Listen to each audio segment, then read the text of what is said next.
Iran যুদ্ধের আবহে তেল গ্যাসের দাম হু হু করে বাড়বে। গত 6 দিন ব্যাপী যুদ্ধে এই প্রশ্নগুলোই ঘোরাফেরা করছিল ভারতীয় আমজনতার মনে। সূত্রের খবর, ভারতবাসীকে আশ্বস্ত করতে চলেছে মোদী সরকার। কোনো পরিস্থিতিতে দেশের অন্দরে তেল ও গ্যাসের দাম যেন না বাড়ে, কেন্দ্র সেটা নিশ্চিত করতে চলেছে বলেই সূত্র মারফত জানা গিয়েছে।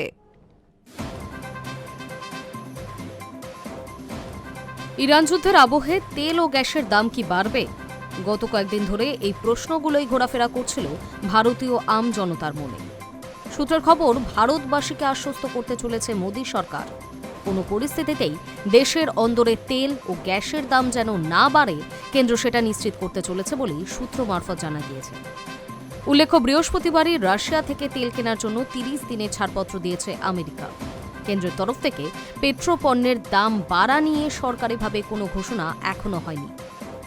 তবে কূটনৈতিক মহলের অন্তরে কান পাতলে শোনা যাচ্ছে, দেশীয় বাজারে পেট্রোপণ্যের দাম যেন না বাড়ে সেটা নিশ্চিত করতে বিশেষ উদ্যোগ নিয়েছে কেন্দ্র। নানা পক্ষের সঙ্গে নয়াদিল্লি লাগাতার আলোচনা চালাচ্ছে, যেন ভারতে তেল এবং অন্যান্য শক্তি সম্পদের যোগান অব্যাহত থাকে। সেই চেষ্টা সফল হয়েছে বলেই কেন্দ্রের দাবি। আপাতত ভারতে তেল আমদানি সংক্রান্ত বিষয়ে উদ্বিগ্ন হওয়ার কারণ নেই বলেই কেন্দ্র মনে করছে। উল্লেখ্য, গত 6 দিন ধরে চলা যুদ্ধে তেলের দাম হু হু করে বেড়েছে। 15% দাম বেড়েছে বলেই জানা গিয়েছে। এহেন পরিস্থিতিতে ভারতেও তেলের দাম বাড়ার আশঙ্কা ছিল, কারণ হরমুজ প্রণালী কার্যত অবরুদ্ধ। ভারতকে নিজের চাহিদার 85%-এরও বেশি তেল বাইরে থেকে কিনতে হয়। এই আমদানির প্রায় 50%ই হরমুজ প্রণালী দিয়ে আসে। যদি এই আমদানি বন্ধ হয়ে যায় এবং ভারতে মজুদ শক্তি সম্পদের ভাণ্ডার ফুরিয়ে যায়, তাহলে কি হবে? এই নিয়ে কপালে চিন্তার ভাঁজ ছিল আমজনতার। কিন্তু কেন্দ্রের মতে এখনই চিন্তার কারণ নেই। আপাতত 95 লক্ষ ব্যারেল রুশ তেল খুব দ্রুত ভারতের হাতে আসতে চলেছে। আগামী 1 মাসে এই সংখ্যাটা আরও বাড়বে, কারণ আমেরিকার তরফ থেকে ভারতকে 30 দিনের জন্য রুশ তেল কেনার ছাড়পত্র দেওয়া হয়েছে।